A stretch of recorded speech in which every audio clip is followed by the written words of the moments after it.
ሰአሊ ለነ ማርያም ሰአሊ ለነ ማርያም አበ ወልድኪ ኄር መድኃኔዓለም። በስመ አብ ወወልድ ወመንፈስ ቅዱስ አህዱ አምላክ ዘነበረ ዘሃሎ ወይቤሉ የነበረ ያለ የሚኖር ዘላለማዊ ንጉስ ቅዱስ እግዚአብሔር ስሙ ለዘላለም የተመሰገነ ይሁን። ወላዲተ አምላክ የኖህ ቀስተ ደመና የአብርሃም ድንኳን የአሮን በትር ኪዳነ ምሕረት ቅድስተ ቅዱሳን ይደለወኪ ክብሮ ስብሐት እዚህ ሰዓት ላደረሰን ላበቃን አምላክ ተመስገን። እግዚአብሔር ስሙ ለዘላለም የተመሰገነ ይሁን። በመላው ዓለም የምትኖሩ የመድኃኔዓለምና የቅድስት ድንግል ማርያም ማህበረ ዘኢትዮጵያ የርትዕት ተዋሕዶ ምእመናን ሰላም ለክልክሙ ሰላም ለእናንተ ይሁን። እንግዲህ ዛሬ በነብይ እግዚአብሔር ቅዱስ ሄኖክ ሰኔ 20 ቀኑም አርብ ነው 2024 ዓመተ ምህረት በባህር ሐሳብ ደግሞ እሁድ ነው። እሁድ ደግሞ 30 ግንቦት 30 2018 ላይ ነው ያሉት። እንግዲህ ያለውን ልዩነት እያየን ነው ምን ሄደው። እንግዲህ በነብይ እግዚአብሔር ቅዱስ ሄኖክ በ20 የሚውለው አራቱ ብስራታውያን ቅዱስ ዮሐንስ፣ ቅዱስ ሉቃስ፣ ቅዱስ ማቴዎስ፣ ቅዱስ ማርቆስ እንደገና ደግሞ ቅዱስ ቄርሎስ ብዙ ጊዜ የሚመስለው ሰው በቃ እነሱ ምንም በዓል የለም ምንም ቅዱሳንን አያከብሩም ለሚለው ትምህርትም እንዲሆን ነው። ማህበረ መድኃኔዓለም ወቅድስት ድንግል ማርያምም በዓላቱ ምንድነው የሚለውን እንዲያቅም ነው። እንግዲህ የቀን መቁጠሪያው ላይ በደንብ ደግሞ ተጽፎ እንዲወጣ ማስተካከያም ያላቸው የአጽዋማትም ቀናት እንደዚህም ስላሉት እነሱም በደንብ ግልጽ ተደርገው ለህዝብ እንዲወጡም እናደርጋለን። ብዙ ጊዜ ጾም ሲገባ ይታወቃል። ቀጥታ ወደ ጾሙ ሳይሆን መሰናዶ አለን የታወቀ ነው። ህፃናት መሰናዶ ላይ አይገቡም። አንድ ልጅ ከ7 ዓመት እድሜው ጀምሮ ጾም ይለምዳል። ወደ ጾም ህይወት ውስጥ ይመጣል። ሲጾም ግን እንደኛ ማክፈል ወዘተ አይደለም። እንግዲህ ለትልልቁ ደግሞ ምንድነው ለኛ ለአዋቂዎች ደግሞ ከሰኞ ሮብ አርብ አክፍሎት የታወቀ ነው።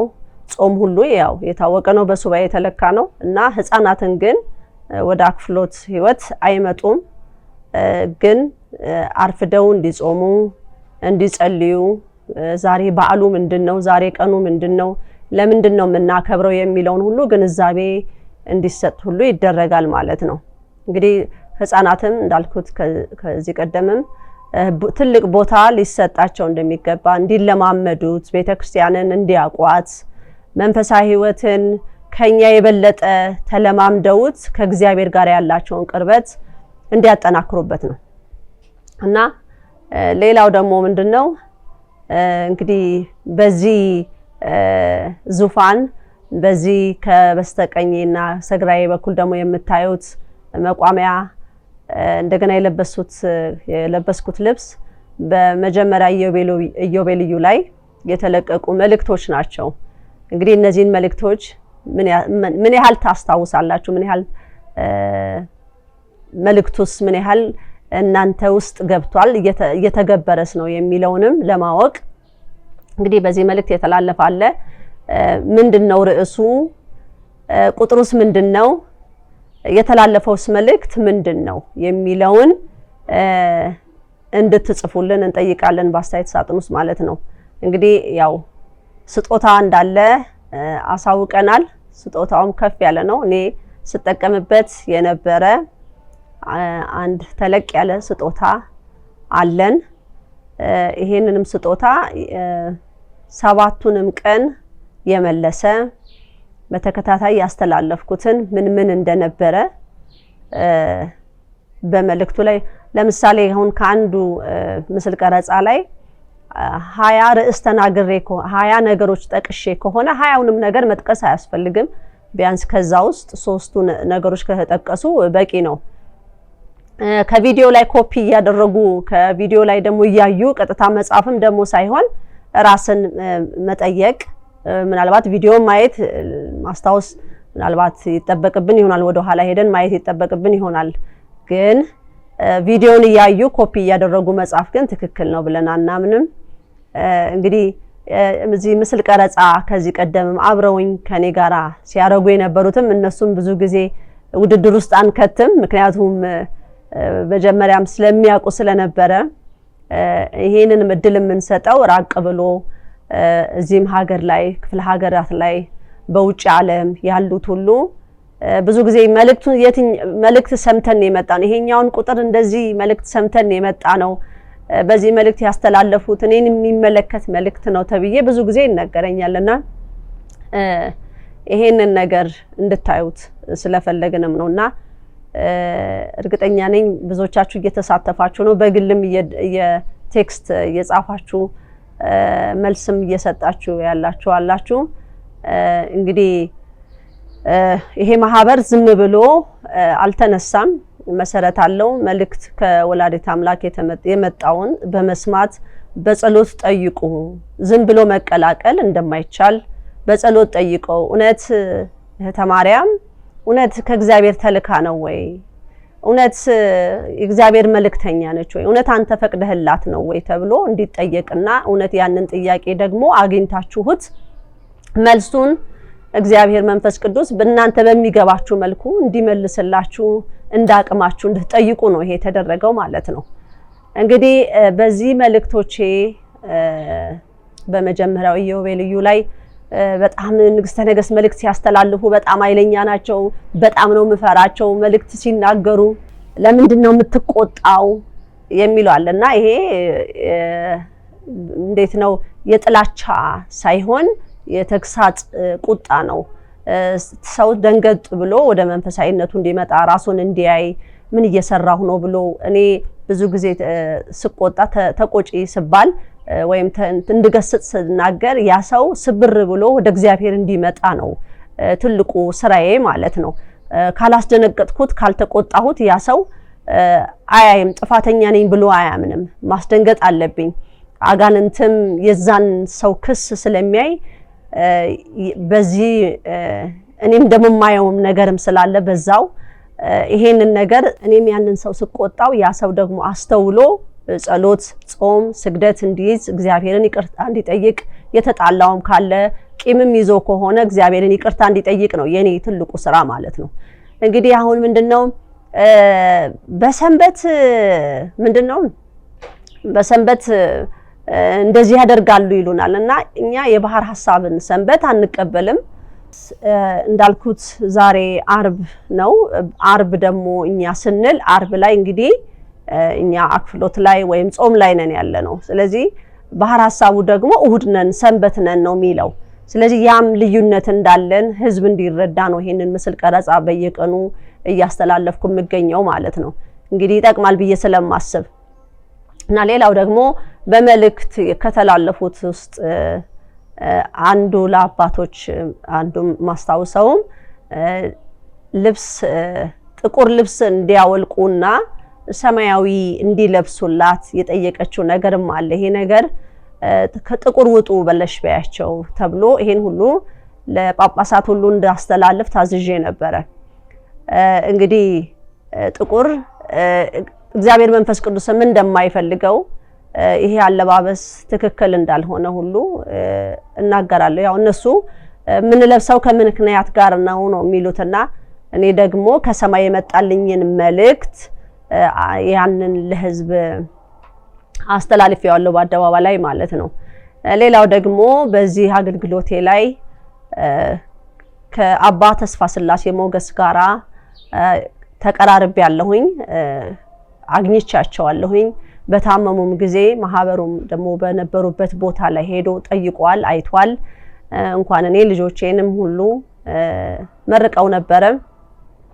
እንዲሁም ደግሞ አባ ገብረ ሕይወት መልሴ እሳቸውንም ደግሞ በዚህ ቦታ ላይ መተው እኔ በቆምኩባት ቦታ ላይ አብረን እዚች ውስጥ ገብተው እሳቸውም ተሳልመው እንግዲህ እግዚአብሔር እንደዚህ ትልቅ አገልግሎት ያደረጉትን አባቶች መቼም የማይሆን ቦታ መጥቶ አይወረውራቸውም። የማይሆን ቦታ መቼም ሲገቡ ዝም አይልም። ትልቅ አገልግሎት ያደረጉ አባ ገብረ ሕይወት መልሴ አዲስ ዓለም ማርያምን በአስተዳዳሪነት የሚታወቁ ናቸው። ብዙ ደብርንም አስተዳድረዋል። እኚህ አባት እዚህ ቦታ ላይ በተገኙ ሰዓት እንዴት እሳቸው እዛ ቦታ ላይ ተማርያም ጋር ይሄዳሉ? እንዴት ይሄዳሉ ተብሏል። እንግዲህ ሰው ይዟቸው መጥቷል በሰዓቱና ግን መቼስ እግዚአብሔር ሳይፈቅድ መተው እኔን እውነት የጠፋሁበት መንገድ ካለ እሳቸውም እንደ አባት እንደ አገልግሎታቸው እግዚአብሔር ስለሚያውቃቸው ማስተካከልን ቢኖርብኝ በእነሱ መልእክት ይሰጠኝ ነበር ብዬ አምናለሁ። ግን ተንበርክከው ቦታውን ተሳልመው ውስጥ ገብተው እስቲ አሳይኝ ብለው አሳይቻለሁ ማለት ነው።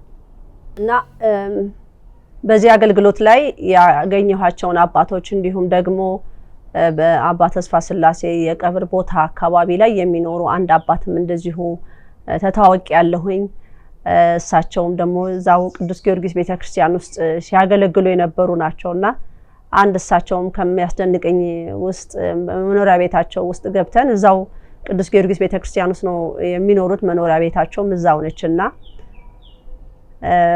በመንኩስና ነው የሚኖሩት። ሚስታቸውም እዛው ደብር ናት። እሷም መንኩሳ ነው ያለችው እና እሳቸው ቤት ውስጥ ስንገባ አንድ ክፍል ቤት ናትና እንደ 3 በ3 የምታክል ክፍል ነች። እዛ ላይ ጉድጓድ አይቻለሁ፣ 2 ጉድጓድ። ይሄ ምን ጉድጓድ ነው ስላቸው አንዱ የኔ ቀብር ቦታ፣ አንዱ ደግሞ የባለቤቴ ቀብር ቦታ ነው ብለው ያሉኝ በህይወቴ የማረሳው ነው። እንደውም ከእሳቸው ጋር ፎቶም ሁሉ አለኝ። እሳቸው ዛሬ በህይወትም የሉም። እንዲሁም ደግሞ አንዴ ፋሲካን በዓል ሳከብር አንድ እንግዳ ይመጣል ተቀበይ ተብዬ ተቀብያለሁ። ግን ምን አለች የአምላክ እናት ምን አለች? በዓሉን ዛሬ ንገሪው ምን እንደሆነ ግን የምትሰጪውን ነገር አይቀምስልሽም ብላ ነገረችኝና እሳቸውም ደግሞ ምንድን ያሉት ከዛ ተነስተው ሲመጡ እኔ ለሷ መልእክት አለኝ ወይስ እንዴት ነው? አይ አንተ ከሷ ትቀበላለህ ተብለው እንደመጡ እና እኔም ደግሞ ያንን መልእክት እንዳስተላለፍኩኝ በተለይ ደግሞ አዲስ ዓመትን በነብይ እግዚአብሔር ቅዱስ ሄኖክ ስናከብር መጋቢት 1 ብለን ስናከብር እንግዲህ ራሷ ፈልጋ ያመጣቻቸው አባቶች ነበሩ። በሰዓት መተውም አክብረዋል ከኛ ጋራ። እንዲሁም ክንፈ ገብርኤል ሐራዘ ተዋህዶ እሳቸውም ካረፉ በኋላ ደግሞ እንደዚሁ አንድ አባት መተው ሀዘናችንን በቀብር ቦታ ላይ ተገኝተው የክንፈ ገብርኤልን ሐራዘ ተዋህዶ የቀብር ስነ ስርዓት አይተዋል። ክርስቲያን የቀብር ስነ ስርዓቱስ ምን ይመስላል የሚለውንም በክንፈ ገብርኤል ሐራዘ ተዋህዶ ሁሉ አስተላልፌዋለሁ ማለት ነው። ጻዕዳ ለብሰን ነጭ ተለብሶ የቀብር ስነ ስርዓት መፈጸም እንዳለበት ይሄም ከአምላክ እናት የተነገረኝን በተግባር ማህበሩ እንዲፈጽመው ወይም አብረውኝ የነበሩ ሁሉ በጻዕዳ ክንፈ ገብርኤልን እንደሸኘን በዝማሬ እንደሸኘን ይታወቃል ማለት ነው። እና ከቀብር ስነ ስርዓቱን በኋላ ደግሞ እዚህ ግቢ ውስጥ ለረጅም ጊዜ በክንፈ ገብርኤል ስም እየዘከርን ለ7 ዓመት ቆይተናል ማለት ነው። እንግዲህ ይሄ ማህበሩም እየተጋገዝን ህዝቡንም ለማስተማር ለ7 ዓመት አንድ ሰው ከዚህ ዓለም በሞት ሲለይ ማስታወስ እንዳለብን ይሄ አንዱ የመንፈሳዊነታችን ስርዓት። ይሄ ትእዛዝ ሲወጣ እኛ ልዩ ፍጥረት ነው የምንመስለው። ያው ከህብረተሰቡ ገለል ወይም ለየት እያልን የምንመጣበት ነገር ነው የሆነውና በተለይ በቀብር ስነ ስርዓት ላይ ጻዕዳ ለብሶ መገኘት በጣም በህብረተሰቡ በተለይ ጻዕዳ ለብሶ በቀብር ስነ ስርዓት ላይ መገኘት ምን ያህል እንደሆነ ሲታሰብ ህብረተሰቡ የለመደው ጥቁር ልብስ ስለሆነ በርግጥ በክፍለ ሀገራት ላይ እውነት ለመናገር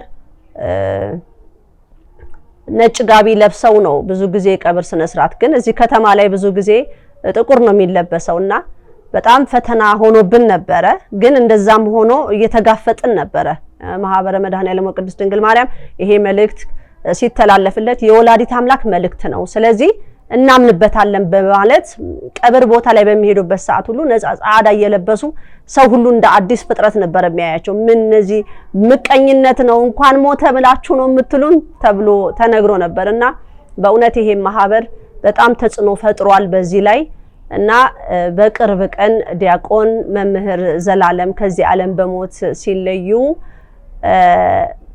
አንድ ነገር እንደ ወላዲት አምላክ በኃይለኛው ነው ያሰመረችልን ማለት ነው እና እኔም ወጥቼ በጻዕዳ መቀበር እንዳለባቸው ጻዕዳ በዝማሬ ነው መቀበር ያለባቸው የሚለውን መልእክት ሳስተላልፍ እንግዲህ ሙሉ አዲስ አበባ ላይ እንዳየነው አዲስ ዓለም ሙሉ ህዝብ ጻዕዳ ለብሶ ነው እሳቸውን የተሰናበተው ማለት ነውና ያ ጻዕዳ መልበስ መጥፎ ሆኖ ሳይሆን እንደውም ከአባቶች እውነትን የተመሰከረልን ማለት ነው ያ ትልቅ ነገር ነው እፎይ ያሰኘው ማለት ነው ለምን ሰው የጠበቀው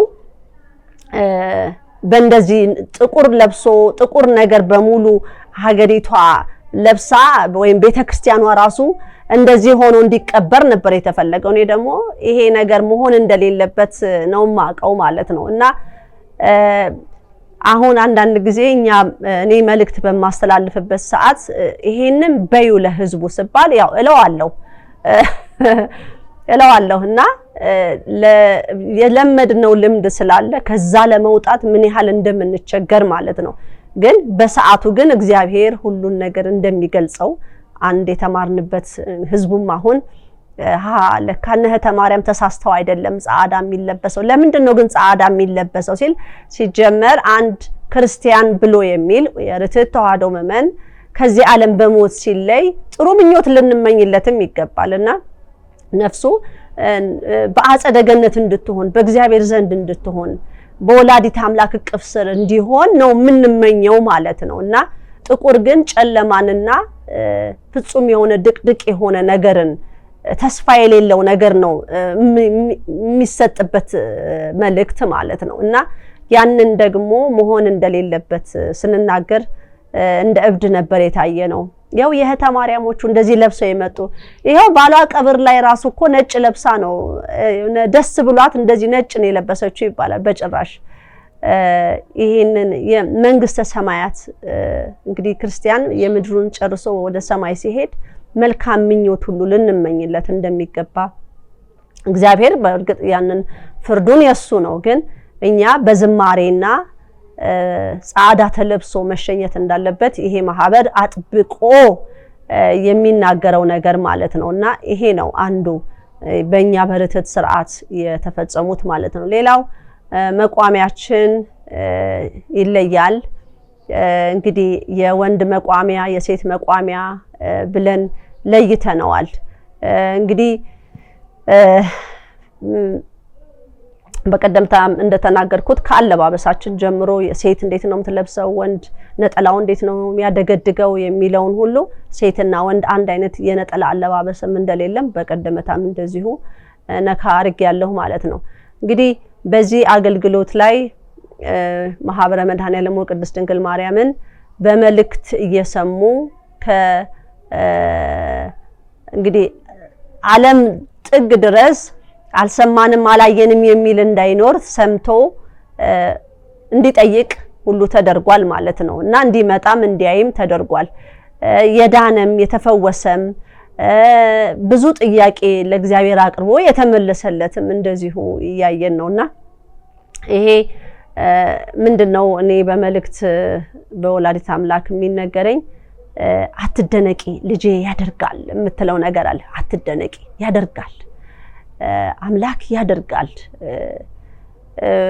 አሁን አንዳንድ ጊዜ እግዚአብሔር እንደዚህ አድርጎልን ብሎ የሚለውን ተአምር አትደነቂበት ልጇ እንደሚያደርግ የምትናገረው ነገር አለና ይሄ ነገር አንዱ ከሚያስደስተኝ በእስር ቤት ላይም ሆኜ ትእዛዞችን እንደምፈጽም ለእስረኛ ትእዛዝ እንደምሰጥ በእስር ላይ ያሉ ያለ ጥፋታቸውም የገባሉ በጥፋትም የገቡትን እግዚአብሔርን ይቅርታ እንዲጠይቁ ሲጠይቁ አረ ፍርድ ቤት ዛሬ ቀጠሮ አለኝ ተማሪያ እባክሽ ጸሎት አድርጊልኝ ይላሉና መጀመሪያ አምላክን ይቅርታ ጠይቅ እግዚአብሔርን አስቀይመሃል ላደረከው ድርጊት በየሰል በትክክል በእውነት በትክክል የሚፈጽሙ አሉና መጨረሻ ላይም ደግሞ ነፃ ሆነው የሚፈቱም እንደዚህ አይቻለሁ በእስር ላይም እንዲሁ የዋስትና መብት መክፈል ያቃታቸውን ሁሉ እስር ቤት ሆኜ እንድከፍል ሲወጡ የሚከፍሉት ብር በማጣት ፍርድ ቤቱ ወስኖላቸው ግን መክፈል የሚያቀታቸውን ሁሉ ቆም እዛ ሆኜ አብሬያቸው እዛው እስር ቤት ላይ ችግራቸውን እያየው ያን ሁሉ እንድፈታ አድርጋኛለች እስር ቤትም ስገባ በምክንያት ምገባባቸው ሰው ለክፋትም ቢያደርገው እግዚአብሔር ደግሞ እዛ ቦታ ላይ ለአገልግሎት እንደሚመራኝ ማለት ነው ብዙ ስራዎችን ሰርቻለሁ እዚህም ቁጭ ብዬ ደግሞ የት እንደምትወስደኝ የት እንደማይ ሀገሪቷ ላይ ያለውን የሚገባውን የሚወጣውን የሚገባና የሚወጣውን ስላችሁ ለሀገር ጠንቅ የሚሆኑትን ወይ ለትውልድ የማይሆን ነገር እዚህ ቁጭ ብላ መታሳየኝ ጊዜ አለ ስለ ሀገር መጸለይ ያለበትን ጊዜ አቃለሁ ዛሬ እንደዚህ አይነት ሀገሪቷ ላይ ስብሰባ አለና በዚህ ጸሎት አድርጊ ተብዬ መራለሁ ለምን አለሁ አምላክን ማለት ነው ያው ጸሎተኛው ሆኜ ሳይሆን ግን ይሄን ነገር እንደማቅ እንደነበረ ወይም ለሰው በሰዓቱ በዚህ ጊዜ እኮ ወላዲተ አምላክ ጸሎት አድርጊ ብላኝ ነበር ሀገር ላይ እንደዚህ ነገር ነበረ የሀገር መሪዎች እንደዚህ አይነት ስራዎች ይሰሩ ነበርና ያንን ስላልፈለገች ያዥ ይሄንን ጸሎት ብላኛለች ብዬላለሁ ከዓለም በውጭ ዓለም ሁሉ ያሉ ይሄ ስብሰባ የሚያደርጉት አቢሲኒያን የጥቁርን ህዝብ ሊያጠቃ የሚችል ነገር ሲሰራ ሁሉ ያንን እንደምትገልጽና ምን ማድረግ እንዳለብኝ ሁሉ አንዳንድ ጊዜ እንደውም ለማህበሩ አባላት ትእዛዝ ሰጥና ዛሬ በየአካባቢያችሁ ያስባረካችሁትን የጸሎት ውሃ ግቢያችሁን ርጩ ግቢያችሁን ስትረጩ ደግሞ የኔ ቤት ስትመለከች የሌላውንም ቤት የሌላውንም ጓዳ ተመልከች ብለን እንድንጠይቃት የኔንም ልጅ ስታይ የሌሎችንም ህፃናትም ልጆችም እንድታይ ብለን እኛ ስንጠመቅ በእኛ እድሜ ያሉ ከኛ ያነሱ ሁሉ አስቢልን ብለን እንላለንና የጸሎት አመራሩ የትእዛዝ አመራሩ ከወላዲተ አምላክ እጹብ ድንቅ ነው ይደንቀኛል ይገርመኛል እስከዛሬም ድረስ በሷ ኃይል አለው እኔ ስሚኝ የነበር የምትለውና ከእንግሊዝ ሀገር አንስቶ እስከዚህ ድረስ በእግዚአብሔር ጥበቃ የመንፈስ ቅዱስ መልእክት ነው ብዬ ስለማምን ብዙ የመጽሐፍ ቅዱስ ጥቅሱ ወይ መጽሐፍ ቅዱስ ላይ ያለው ነገር አውቄው አንብቤው ሳይሆን በእምነት እግዚአብሔርን በማመን እዚህ ድረስ አድርሶኛል እግዚአብሔር አምላክ ማለት ነውና እናንተንም አውቅ ያለው ማህበረ መድኃኔዓለም ወቅድስት ድንግል ማርያምንም እንደ ቤተሰብ እንደ እህት እንደ ወንድምም አይቼ ተገናኝተን ተቀራርበናልና ይሄንንም ሁሉ ያገኘሁት በዚህ በመልእክት ነው ሀገሬንም እወዳለሁ ሀገሬንም በጣም ነው የምወደው ስወደውም ደግሞ ምን ላድርግ ምን መስራት እችላለሁ በዚህ በተሰጠኝ ጸጋ ከዚህ ዓለም በሞት ከማለፌ በፊት ታሪክ መስራት አለብኝ እግዚአብሔር በሰጠኸኝ አገልግሎት ብዬ ጠይቃለሁና የሚሰጠኝም በጣም የሚገርም ቀላል መልእክት ትእዛዞች ናቸው ቤት ውስጥ ቁጭ ብዬ ቀጥታ ተወስደኛለች ወላዲተ አምላክ መሄድ ያለብኝ ቦታ ድረስ ነው የምትከተኝና በስለዚህ ቦታ ላይ ጸልይ ይባላል እኔ ግን ያለው ጸሎት ቤት ነኝ ግን የምትወስደኝ እዛ ነው እዛው መሃል ላይ ቆሜ ያን ቦታ ውስጥ እንደቆንኩኝ ነው ማስበው ማለት ነው ወስዳኛለች ስለዚህ በአራቱ ማዕዘን ያማተብኩ ለትውልድሽ የማይጠቅም ትውልድሽን የሚያፈርስ ሀገርን የሚያፈርስ ነገር ሁሉ ይመታ አሁን በሀገራችን ላይ የሚሆነውን ነገር ሁሉ እነተም ቀደምት አበውም እንዴት ነው የሚጸልዩት እንዴት ነው የሚጠይቁት ቢባል የነሱ ደግሞ በጣም የረቀቀ ነው ብዬ አምናለሁና እኔም ደግሞ በዚሁ መልኩ እግዚአብሔርን ለምናለው የሚያሳየኝን ለህዝብ መናገር ያለብኝን እናገራለሁ። መናገር ይሄንን ለህዝብ አይነገርም አንቺ ያዢ መባለውን ይዛለሁ እና እግዚአብሔር ይመስገን ይሁን። ትዕይንተ መስኮቱም ቀረጻውም መጀመሪያ ላይ ሲቀረጽ በሞባይል እየተቀረጸ ነበር ለህዝብ የሚለቀቀው። ከዛም በኋላ ደግሞ ካሜራው መተው ካሜራው እየቀረጸ ደግሞ ለህዝብ የሚያደርስበትን መንገድ ሁሉ ተስተካክሏል ማለት ነውና ይሄ ሁሉ የእግዚአብሔር መልእክት ለህዝብ እንዲደርስ ነው። እንግዲህ በገጠርም ክፍለ ሀገራትም ላይ አካባቢም መልእክቱ ያልደረሰውን ደግሞ እግዚአብሔር ደግሞ የሚያደርስበት መንገድ አለ ብዬ አምናለሁ። ለእግዚአብሔር ደግሞ አገልጋይ የሆኑትን በጸሎት ደግሞ አስባለሁ። አገልጋይ ናቸው የኔ ነው ብላ የምትለኝን በሙሉ እንድታበረታ እንድታጠነክር ጠይቃታለሁ። ሌላም ደግሞ የምጠይቃት ምንድነው ያንቺ ሆነው ታዲያ ለምንድነው ህብረት አንድ ላይ ሆነን መስራት ማንችልበት ምክንያት ብዬም የምጠይቅበትም ነገርም አለኝና እንግዲህ ሁሉ ነገር ጊዜና ሰዓት አለው ብዬም አምናለሁ እንደ እግዚአብሔር ፍቃድና በዚህ 10 አመት ውስጥ ብዙ አይነት መልእክት ተላልፏል ለህዝብ ህዝብን የሚያነቃ ለኔም ለራሴ መንፈሳዊ ህይወቴን ያሳደኩበት እንዲሁም ወልዴን ልጆቼንም እንደዚሁ በመልእክት እኔ በመታሰር ሰዓት ብዙ ፈተናን ብዙ ጣውረድንም አይተዋል።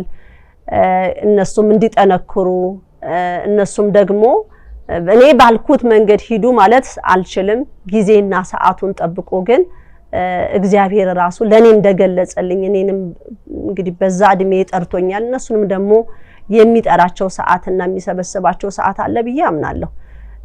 እንግዲህ ይሄንን ግቢ ሲሰጠኝም የኔ የሆነ ንብረት አለ ጠብቂኝ የተባልኩትና ይሄው ንብረቱንም በመጠበቅ እስካሁን ድረስ እዚህ ቦታ ላይ ያለሁኝ ፍጻሜንም እግዚአብሔር አምላክ ያሳምር። እንግዲህ እዚህ ቦታ ላይ አምነው የሚመጡትን ሁሉ እግዚአብሔር አምላክ እንደ እምነት ይደረግላቸው ብዬ አምናለሁ። እንደሚደረግም ደግሞ ሙሉ እምነት አለኝ። እንግዲህ ነገ ደግሞ የሚውለውንም ቀኑንም እንደዚሁ እናገራለሁ። ነገ እኛ 21 ቅዱስ ገብርኤል ነው ብለን ነው የምናከብረው። ብዙ ጊዜ ደግሞ በባህር ሐሳብ 21 ወላዲት አምላክ ናት ብለው ነው የሚያከብሩት። እኛ ደግሞ ቅዱስ ገብርኤል ነው ብዬ ነው ማከብረው እና አንድ በጣም የሚገርመኝ ነገር እንግዲህ በጥንቁልና ህይወት ውስጥም በድግምት ውስጥም ያሉትም ዛሬ ሚካኤል ነው የሚለውን እነሱም አብረው ሲያከብሩ በጣም ይደንቀኛል። ዛሬ ገብርኤል ነው ብለው ሲያከብሩ በጣም ይደንቀኛል። ለምንድን ነው ይሄ ነገር እንዴት እነሱ አብረው ሊያከብሩ ይችላሉ? ለምንድን ነው የሚለው ጥያቄም አለና እስቲ ህዝብም ደግሞ ይሄንን ነገር እስቲ በጸሎት ይጠይቅ። ለምን የኛ ቀኑ ይሄ ነው በዚህ ቁጠሩ ተብሎ ተሰጠን። ሌላው ብዙ ህዝብ ደግሞ በሚሊየን የሚቆጠር ህዝብ ደግሞ አይ ይሄ ነው ብሎ ያመነበት ምክንያት ምንድነው? የመንፈስ ቅዱስን ድምጽስ መስማት ብዙ ሰው አይችልም ማለት ነው። ይሄ ሁሉ ጾም አለ፣ ይሄ ሁሉ ስግደት አለና እንዴት ይሄ ሁሉ ህዝብ ሊስት ይችላል የሚለውንም ሁልጊዜ በእግዚአብሔር ፊት የምጠይቀው ነገር ነውና እስቲ እናንተም እንድትጠይቁበት እንግዲህ በዚህ በመልእክቴ ላይ ተማሪያም እንደዚህ ብለሽ ነበር ይላል። እኔ የመጣል የቀጥታ ከሰማይ የመጣው ነው ማወርደው ማለት ነው። እንግዲህ እሱ መቼ ይፈጽመው መቼ ያድርገው የራሱ ነው። ለምን ይሄ አልተደረገም ብዬ የምለው ነገር በርግጥ አይኖርም። ግን እንደ ሀገር እንደ ህዝብ መሰደድ በሆስፒታል ላይ በእስር ቤት ላይ በህመም ላይ ለሚሰቃዩ ሁሉ መፍትሄውን ግን እንጠይቃለን። መፍትሄው አንዱ የነፍስ መዳን ናትና ነፍስም ደግሞ ንስሐ ነው። ካለን ከምንኖረው አኗኗር እግዚአብሔር ከማይፈልግን ነገር ላይ እንዴት መላቀቅ አለብን የሚለውን ሰው በጣም ትኩረት ሰጥቶ ማየት አለበት ብዬ አስባለሁ። አንዳንድ ጊዜ ከበሽታ ብቻ ከስጋ በሽታ መዳን ብቻ አይደለም መታሰብ ያለበት፣ ከነፍስ መዳን አለበት። ነፍሳችን ስትድን ነው አንዱ ትልቁ ድል የተደረገው ማለት ነው። ከዛ ደግሞ የስጋው ደግሞ ይቀጥላል። አንድ ሰው ሲታመም ብዙ ጊዜ ንስሐ እንዲገባ እግዚአብሔርን ይቅርታ እንዲጠይቅ ወደ ኋላ ሄዶ እንዲያስብ እና እኔ ለንስሐ አባት የለኝም ለሚለው ተንበርክካችሁ ንስሐ አባትም ከሌላችሁ ተንበርክካችሁ ጸሎት ቦታችሁ ላይ መቼም እግዚአብሔር ሳያውቀው ቀርቶ ሳይሆን ተናገሩት፣ አውጡት። ባወጣችሁት ቁጥር ደግሞ ውስጣችሁ ይተነፍሳል ብዬም ብዙ ጊዜ አስተላልፌያለሁና እንግዲህ በመጀመሪያው ኢዮቤልዩ ላይ ብዙ እስመ ቅንዓተ ቤትከ በላዕኒ የሚለው የቤተ ቅናት አቃጠለኝ ብሎ ንጉስ ዳዊት የተናገረውን እኔም በመልእክቶች እንደዚሁ አስተላልፊያቸዋለሁና የቤቱ ነገር እኔም ውስጤ እንዲገባ የመንፈስ ቅዱስ ስራ አድርጎታል። ክፋት ተንኮል ሳይሆን ቅንነትንና መልካምነትን ያ ቅንነትና መልካምነት ካለ ነፍስ ሁሉ ጊዜ እርካታ ታገኛለች፣ ሰላምን ታገኛለች። እና የመድኃኔዓለምና የቅድስት ድንግል ማርያም ማህበር ዘኢትዮጵያ እንግዲህ ጾሙንም በሱባኤ የለኩ በሚሰጠው ትእዛዝ መንፈሳዊ ህይወትን ነገ እኔ ከዚህ ዓለም በሞት ስለይ ይሄ ስርዓት በሚገርም ሁኔታ እየጠነከረ እንዴት መሄድ እንዳለበትም ሁሌም ማሳስባለሁ ማለት ነው። አንድ መንፈሳዊ አባት ሲመጣ ምንድነው የምንጠቀምበት ምንድነው የምንማርበት የሚለውንም ግንዛቤ ያስፈልጋል። አንዱ አባት የተሰጠው ስጦታ ለአንዱ ላይኖረው ይችላል። አንዱ ያለው አንዱ ላይኖረው ይችላል። ይሄ የተለያየ ነው። እግዚአብሔር ግን የሁሉም ጸጋ ተሰብስቦ የአንድ የመድኃኔዓለምን አካል ይሰራል ተብያለሁና እግዚአብሔር ስሙ የተመሰገነ ይሁን። በዚሁ ፈጽም ያለው ወስብሐት ለእግዚአብሔር ወለወላዲቱ ድንግል ወለመስቀሉ ክቡር። ይቆያል።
ዘኢትዮጵያ